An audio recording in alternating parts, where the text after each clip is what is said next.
Ladies and gentlemen, we're in the Philippines, baby, and I'm going to show you a lumber yard. And this is a rather big lumber yard for the Philippines, and they typically have two types of wood.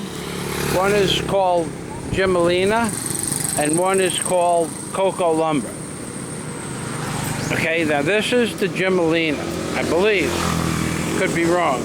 And this pile of 8-footers, and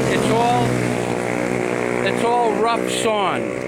There's no processed wood. I haven't seen any finished deck lumber in the Philippines, and you can see that it's cut with a chainsaw, just like you saw in my previous videos on the beach. Everything is cut with a chainsaw, and they just when they get the lumber to the site, they will cut it for the length, and if it needs to be a finished product, they will take a power planer and plane it down. Now this side of the lumber yard has 8s, 10s, 12s, and that's about the longest piece of lumber I see. Also, if you need a chicken or some eggs, they have chickens at the lumber yard. There's a chicken over there. Where is it? There he is.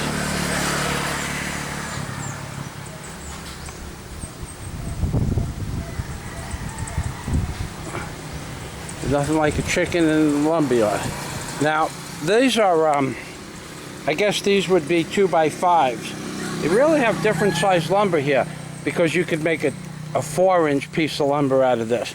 Now we're going to walk down and I'll show you the shorts. I think they have some 2 meters.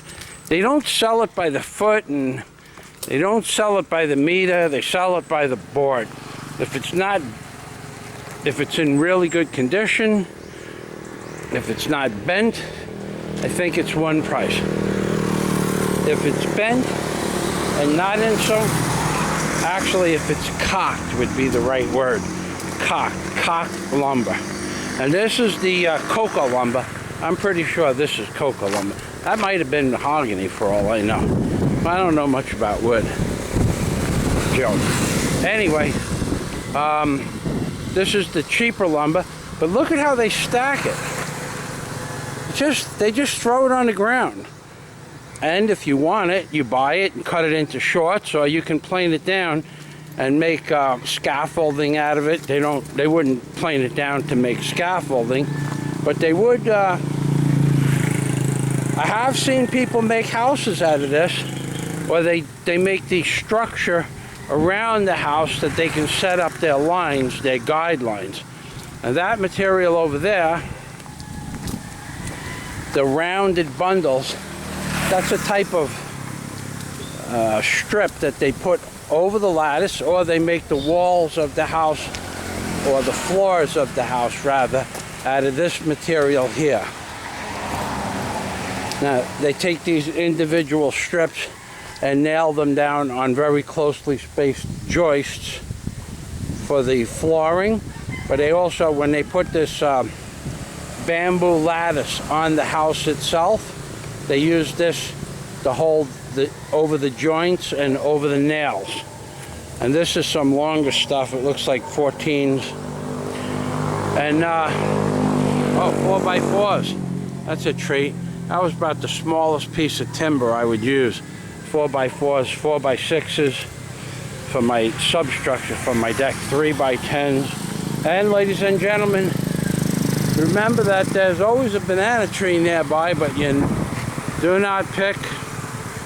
Don't touch the bananas, baby. Where are they?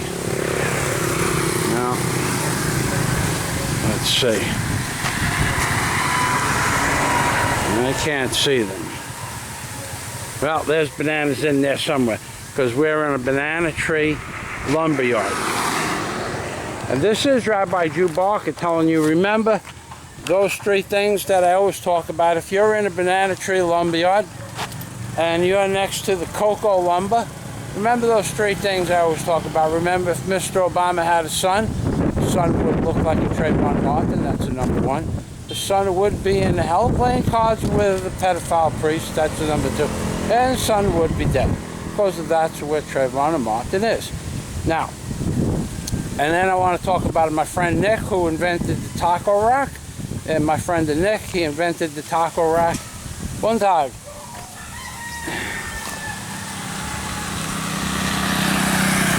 Guapo. He invented the taco rack. He has his own saying here. He has a saying, fuck them in the ark that they rode in on. That's right, baby. Oy vey and shalom from Rabbi Jew Barker in the Philippines, baby.